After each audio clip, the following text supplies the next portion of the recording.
जय हिंद साथियों, Bihar police constable की नई भर्ती के लिए इस नीली वाली लुसेंट बुक से थ्योरी क्लास को स्टार्ट कर रहे हैं, जिसमें सबसे पहले हम लोग प्राचीन भारत चैप्टर को पूरे डिटेल में कवर करेंगे। ये बुक होता सभी के पास है, लेकिन इस बुक को प्रॉपर तरीके से कैसे पढ़ना है ये उनको मालूम नहीं है, जिसके कारण वो लुसेंट बुक को नहीं पढ़ते हैं, जो कि सबसे बड़ी गलती करते हैं। कंपटीशन के क्षेत्र में इस बुक का कितना बड़ा रोल है, अगर आपको ये पता करना है तो उनसे जाकर पूछिए जो कैंडिडेट इस बुक को पढ़कर अपने दम पर सिलेक्शन लिए हैं।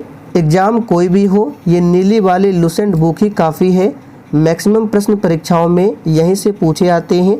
तो अगर आप लोग इस लुसेंट बुक को सही से पढ़ लेते हैं तो इस बार बिहार पुलिस में सिलेक्शन लेने से आपको कोई भी नहीं रोक सकता है। तो थ्योरी क्लास का आज आपका पहला दिन है, तो आप सभी सेशन को एक बार अपने सभी दोस्तों के साथ शेयर कर दें। तो इस बुक के फर्स्ट चैप्टर में सबसे पहले भारत के इतिहास के बारे में कुछ जानकारियाँ दी गई है, जैसे कि भारत का विस्तार कहाँ से कहाँ तक है, भारत का नाम भारत कहाँ मिलता है, भारत को इंडिया कहकर किसने पुकारा, हिंदुस्तान कहकर किसने संबोधित किया, इन सभी के बारे में बताया गया है। तो चलिए पढ़ते हैं। देखिए, उत्तर में हिमालय से लेकर दक्षिण में समुद्र तक फैला यह जो उपमहाद्वीप है, इसको भारतवर्ष के नाम से जाना जाता है, जिसे महाकाव्य तथा पुराणों में भारतवर्ष अर्थात भरतों का देश कहा गया है।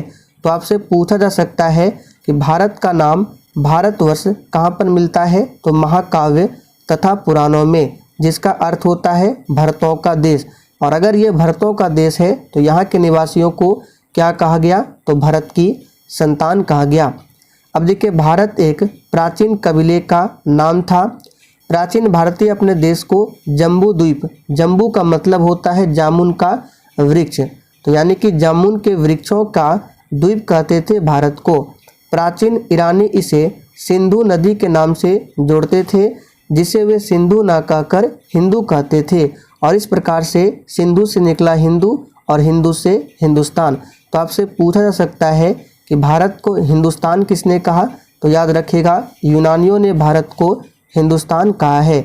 और भारत को इंडिया कहकर किसने पुकारा, तो देखिए भारत को इंडिया कहकर अंग्रेजों ने पुकारा है। तो यहाँ से आपको 3 प्रश्न याद रखने हैं। भारत को हिंदुस्तान किसने कहा, यूनानियों ने, और इंडिया किसने कहा, तो अंग्रेजों ने।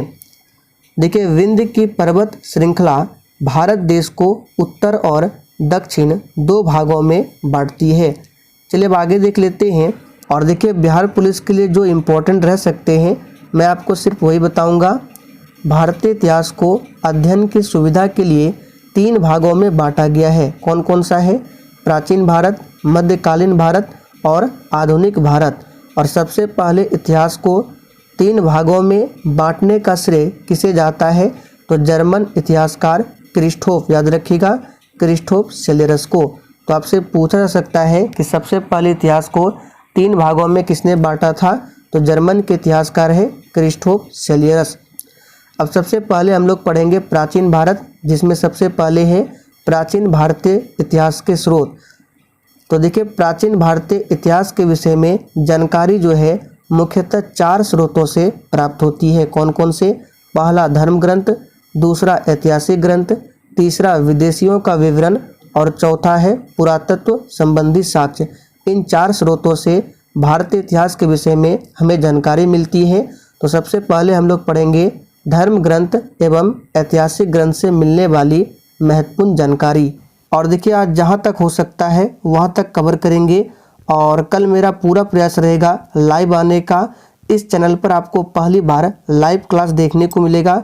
उस लाइव क्लास में हम लोग क्या करेंगे, जो आपको थ्योरी क्लास में पढ़ाया गया है, यहाँ से कुछ इंपॉर्टेंट प्रश्नों को निकालकर उस लाइव क्लास में पूछा जाएगा, जिसका आंसर आपको नीचे लाइव चैट में बताना होगा। और लाइव चैट में आप सभी जो प्रश्न पूछेंगे उसका आंसर करने का भी प्रयास करूँगा। तो देखिए, भारत का सर्व प्राचीन धर्म ग्रंथ कौन सा है, तो वेद है। जिसके संकलनकर्ता कौन है, यानी कि वेद के संकलनकर्ता कौन है, तो महर्षि कृष्ण द्वैपायन वेद व्यास है।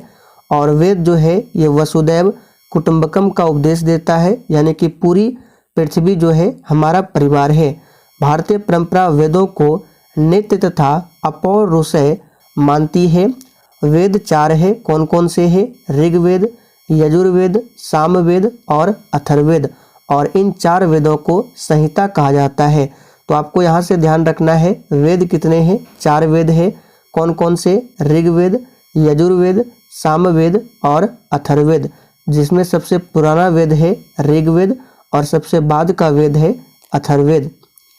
अब सबसे पहले हम लोग पढ़ेंगे ऋग्वेद के बारे में।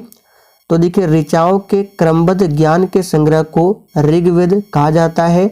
ऋग्वेद में 10 मंडल है, 1028 सूक्त है और 10,462 ऋचाएँ हैं। तो ऋग्वेद से संबंधित परीक्षाओं में प्रश्न पूछा जाता है, काफ़ी ज़्यादा इम्पोर्टेंट है। याद रखिएगा, ऋग्वेद में टोटल 10 मंडल है। सूक्त कितने हैं? तो 1028 सूक्त है। और ऋचाएँ कितने हैं? तो 10,462 ऋचाएँ हैं। इस वेद के ऋचाओं के पढ़ने वाले ऋषि को क्या कहते हैं? तो होत्री कहते हैं। इस वेद से आर्य के राजनीतिक प्रणाली, इतिहास एवं ईश्वर की महिमा के बारे में जानकारी मिलती है। तो ध्यान रखना है, ऋग्वेद से हमें क्या क्या जानकारी मिलती है? तो आर्य के राजनीतिक प्रणाली और इतिहास एवं ईश्वर की महिमा के बारे में जानकारी मिलती है। आगे देखिए, विश्वामित्र द्वारा रचित ऋग्वेद। तो ऋग्वेद के रचयिता कौन है? देख लीजिए, विश्वामित्र। और ऋग्वेद के 3रे मंडल में सूर्य देवता सावित्री को समर्पित प्रसिद्ध गायत्री मंत्र का उल्लेख मिलता है। और इसके 9वें मंडल में देवता सोम का उल्लेख है। तो ध्यान रखिएगा, आपसे पूछा जा सकता है कि गायत्री मंत्र का उल्लेख किस वेद में मिलता है? तो ऋग्वेद में। ऋग्वेद के रचयिता कौन है? विश्वामित्र है। गायत्री मंत्र किसको समर्पित है? तो सूर्य देवता सावित्री को समर्पित है। और गायत्री मंत्र किस मंडल में मिलता है? तो ऋग्वेद के 3रे मंडल में। और इसके 9वें मंडल में किसकी जानकारी मिलती है? तो देवता सोम का उल्लेख। देखिए, है भले ही छोटा सा, लेकिन आप देख सकते हैं इसमें कितना सारा प्रश्न बन रहा है। अब ऋग्वेद के 8वें मंडल की हस्तलिखित ऋचाओं को क्या कहा जाता है? तो खिल कहा जाता है। चातुर्वर्ण समाज की कल्पना का आदि स्रोत ऋग्वेद के 10वें मंडल में वर्णित पुरुष सूक्त है, जिसके अनुसार 4 वर्ण है। कौन कौन से? ब्राह्मण, क्षत्रिय, वैश्य तथा शूद्र। आदि पुरुष ब्रह्मा के क्रमशः मुख, भुजाओं, जंघाओं और चरणों से उत्पन्न हुए। यानी कहने का मतलब है 4 वर्ण कौन कौन से हैं? तो ब्राह्मण है, जिनकी उत्पत्ति हुई है ब्रह्मा के मुख से। क्षत्रिय कहाँ से निकला है? ब्रह्मा के भुजाओं से। वैश्य जंघाओं से। और शूद्र जो है ये चरणों से उत्पन्न हुए हैं। तो यहाँ से नोट कीजिए, 4 वर्ण की जानकारी किस वेद में मिलती है? तो ऋग्वेद में। ऋग्वेद के किस मंडल से मिलती है? तो याद रखिएगा, 10वें मंडल से। और इस मंडल में काफ़ी ज़्यादा इम्पोर्टेंट ये है, याद रखिएगा, ये जो है 3रा मंडल, जिसमें गायत्री मंत्र का उल्लेख मिलता है।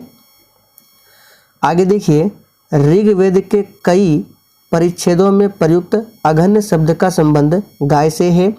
नोट में देखिए, धर्मसूत्र 4 प्रमुख जातियों की स्थितियों, व्यवसायों, दायित्वों, कर्तव्यों तथा विशेषाधिकारों में स्पष्ट विभेद करता है। अब चलिए यहाँ पे ईसा पूर्व एवं ईस्वी को देख लेते हैं। यहाँ से भी एग्जाम में प्रश्न बार बार बनता है। देखिए, वर्तमान में प्रचलित ग्रेगोरियन कैलेंडर। अब ग्रेगोरियन कैलेंडर क्या होता है? तो जो हम लोग हमारे घर में है जनवरी फरवरी, ये कैलेंडर क्या है? ग्रेगोरियन कैलेंडर है। तो यहाँ पे देखिए, ईसाई धर्मगुरु कौन थे? ईसा मसीह। ईसा मसीह के जन्म वर्ष पर आधारित है ग्रेगोरियन कैलेंडर। ईसा मसीह के जन्म के पहले के समय को ईसा पूर्व में लिखा जाता है और इंग्लिश में BC लिखा जाता है। BC का मतलब होता है before the birth of Jesus Christ. ईसा पूर्व में वर्षों की गिनती उल्टी दिशा में होती है। तो ध्यान रखना है, ईसा पूर्व में वर्षों की गिनती कैसी होती है? तो उल्टी होती है। जैसे महात्मा बुद्ध का जन्म 563 ईसा पूर्व में हुआ था। इसका मतलब क्या है? तो ईसा मसीह के जन्म से 563 वर्ष पहले हुआ था भगवान बुद्ध का जन्म, ये कहने का मतलब है। और मृत्यु 483 ईसा पूर्व में, यानी कि ईसा मसीह के जन्म के 563 वर्ष पूर्व महात्मा बुद्ध का जन्म होता है और मृत्यु जो है ईसा मसीह के जन्म के 483 वर्ष पहले इनकी मृत्यु होती है। तो यहाँ से प्रश्न बन रहा है, भगवान बुद्ध का जन्म कब हुआ था?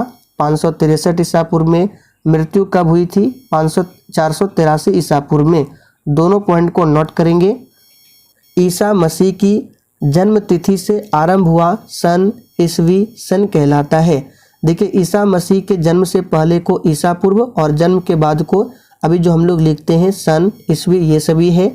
इसके लिए संक्षेप में लिखा जाता है ई, और ई को लैटिन भाषा के शब्द में इंग्लिश में एडी लिखा जाता है। एडी का मतलब होता है एनो डोमिनी, जिसका शाब्दिक अर्थ होता है in the year of Lord Jesus Christ.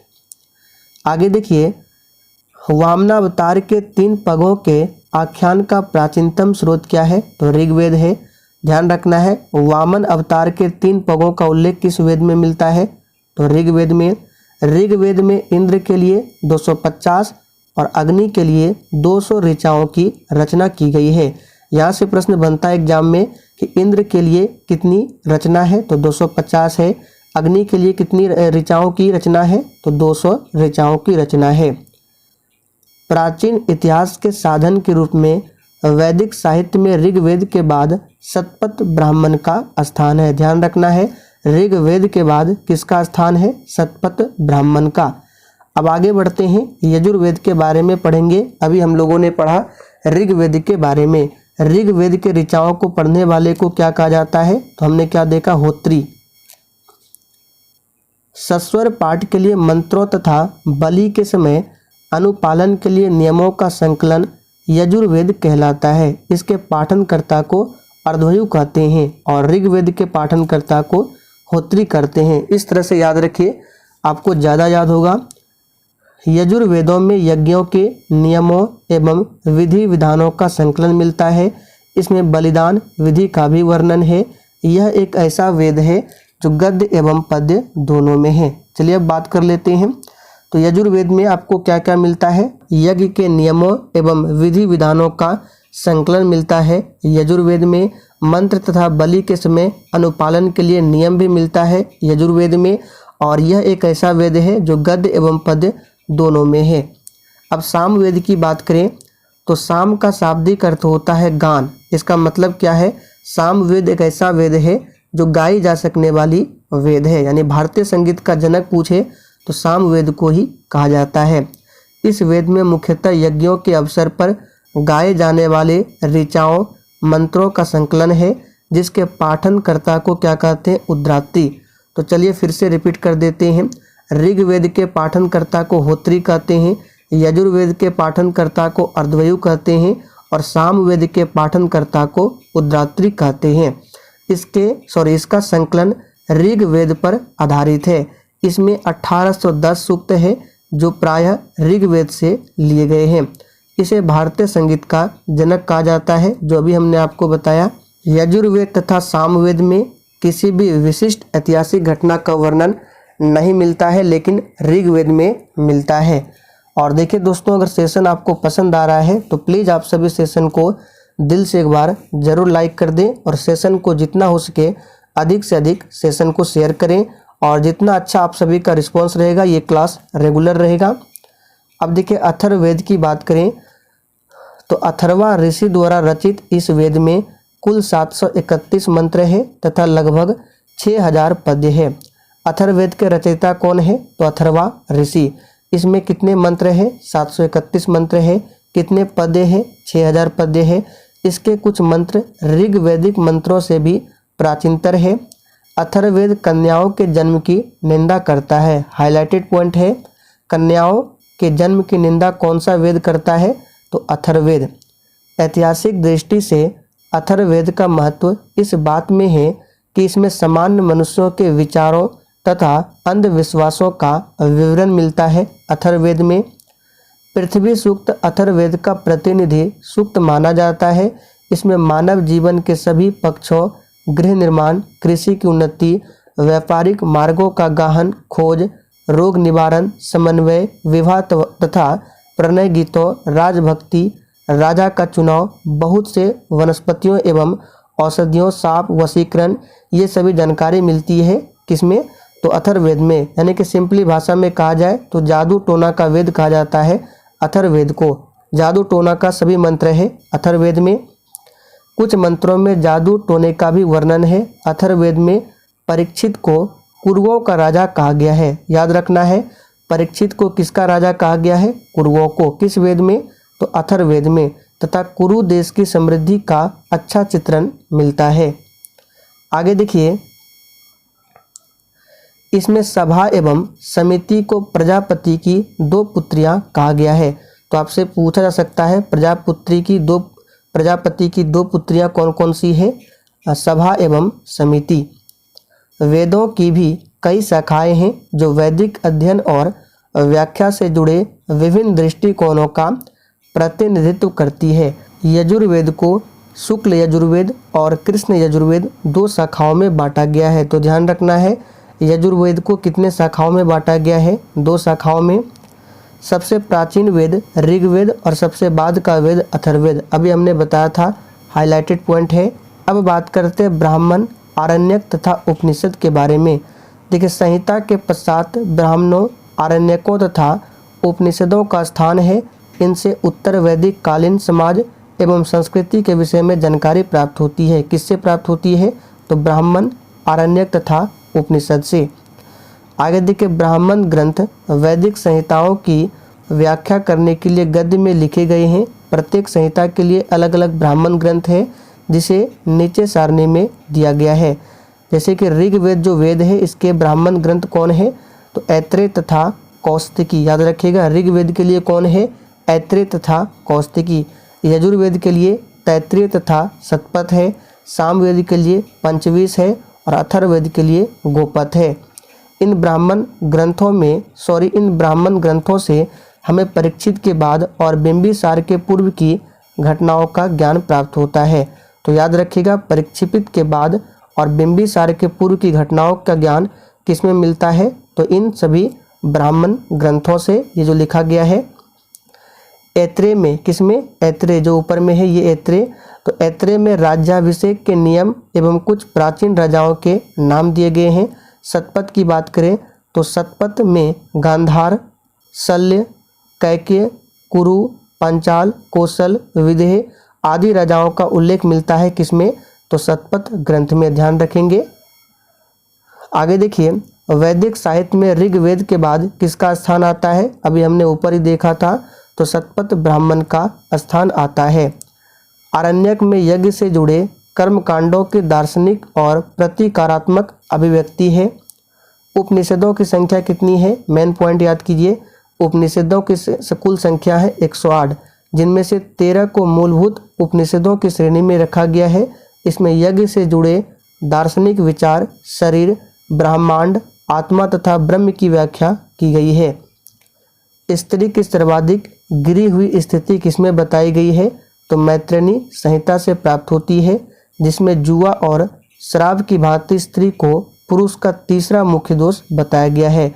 तो ध्यान रखना है, स्त्री की सर्वाधिक गिरी हुई स्थिति किस संहिता से मिलती है? मैत्रेयी संहिता। शतपथ ब्राह्मण की बात करें तो इसमें स्त्री को पुरुष की अर्धांगिनी कहा गया है। आगे देखिए, जाबालोपनिषद की बात करें तो इसमें चारों आश्रमों का उल्लेख मिलता है। स्मृति ग्रंथों में सबसे प्राचीन एवं प्रमाणिक है मनु स्मृति, और इसमें शुंग काल के बारे में जानकारी मिलती है, जबकि नारद स्मृति में गुप्त काल के बारे में जानकारी मिलती है। अब देखिए, आगे है वेदांग एवं सूत्र।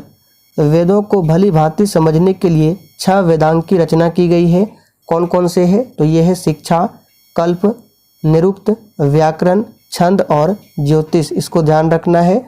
टोटल वेदांग कितने हैं? तो 6 हैं। आगे यहाँ पे देखिए, अब देखते हैं पुराण के बारे में।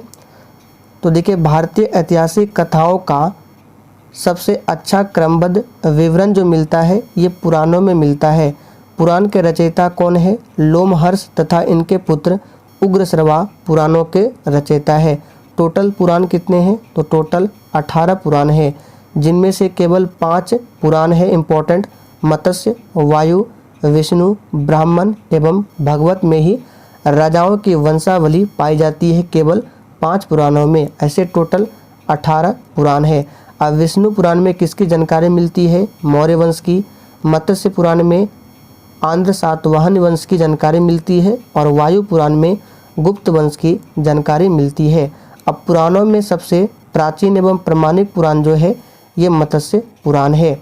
आगे देखिए, अधिकतर पुराण सरल संस्कृत श्लोक में लिखे गए हैं। स्त्रियां तथा शूद्र जिन्हें वेद पढ़ने की अनुमति नहीं थी वे भी पुराण सुन सकते थे। पुराणों का पाठ पुजारी मंदिरों में किया करते थे। सामाजिक एवं सांस्कृतिक दृष्टि से अग्नि पुराण का काफ़ी महत्व है, जिसमें राजतंत्र के साथ साथ कृषि संबंधी विवरण भी दिया गया है। बौद्ध, जैन एवं अन्य साहित्य से क्या क्या जानकारी मिलती है, तो देखिए जातक में बुद्ध की पूर्व जन्म की कहानी वर्णित है। तो पूछा जा सकता है सबसे पहले जातक जो ग्रंथ है ये किससे संबंधित है, तो ये बौद्ध धर्म से संबंधित है। इसमें किसकी जानकारी मिलती है, बुद्ध के पूर्व जन्म की। हीनयान का प्रमुख ग्रंथ है कथावस्तु। यहाँ भी नोट कीजिए, हीनयान का प्रमुख ग्रंथ क्या है, कथावस्तु है, जिसमें महात्मा बुद्ध का जीवन चरित्र अनेक कथानकों के साथ वर्णित है। जैन साहित्य को आगम कहा जाता है। आगम किसे कहा जाता है, जैन साहित्य को। जैन धर्म का प्रारंभिक इतिहास कल्पसूत्र से ज्ञात होता है, इसे याद रखिएगा। कल्पसूत्र से क्या ज्ञात होता है, तो जैन धर्म का प्रारंभिक इतिहास। जैन ग्रंथ भगवती सूत्र में महावीर के जीवन कृत्यों तथा अन्य समकालिकों के साथ उनके संबंधों का विवरण मिलता है। अर्थशास्त्र के लेखक कौन है, चाणक्य है। चाणक्य के अन्य नाम क्या है, कौटिल्य या विष्णुगुप्त। तो एग्जाम में प्रश्न बनता है चाणक्य के अन्य नाम क्या है, तो कौटिल्य या विष्णुगुप्त है। यह 15 अधिकरणों एवं 180 प्रकरणों में विभाजित है। कौन, क्या, तो अर्थशास्त्र। इसमें मौर्यकालीन इतिहास की जानकारी प्राप्त होती है। अर्थशास्त्र से संस्कृत साहित्य में ऐतिहासिक घटनाओं को क्रमबद्ध लिखने का सर्वप्रथम प्रयास कलहन के द्वारा किया गया है। याद रखिएगा, कलहन द्वारा रचित पुस्तक है राजतरंगिणी। राजतरंगिणी में कश्मीर के इतिहास के बारे में जानकारी दी गई है। इस ग्रंथ में 8 सर्ग है जिन्हें तरंगों की संज्ञा दी गई है। इसमें प्रारंभ से लेकर 12वीं सदी तक के कश्मीर के शासकों का वर्णन है। तो चलिए दोस्तों, आज के लिए इतना ही रहने देते हैं। देखते हैं आप लोगों को ये सेशन कैसा लगता है, कमेंट करके ज़रूर बताना।